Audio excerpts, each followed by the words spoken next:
সম্মানিত আলেম ওলামা মাশায়েখ, আপনি বলেন মিম্বারের উপর দাঁড়িয়ে বলেন আমি কোনো দল করি না।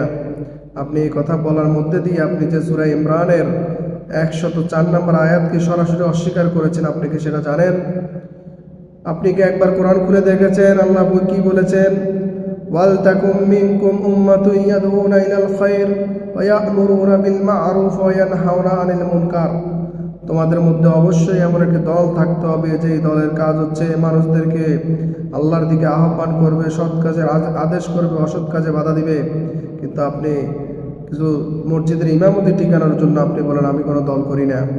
কিন্তু আপনার তো দল করা উচিত ছিল, দল করা আপনার উপর ফরজ। অবশ্যই আপনি একটা কওমের সাথে, একটা কমিউনিটির সাথে থাকতে হবে, যে কমিউনিটির উদ্দেশ্য হচ্ছে জমিনে দ্বীন কায়েম করা, ইনিল হুকমু ইল্লা লিল্লাহ, এই হুকুম বাস্তবায়ন করা। ওয়া মান লাম ইয়াহকুম বিমা আনজালাল্লাহু ফাউলাইকা হুমুল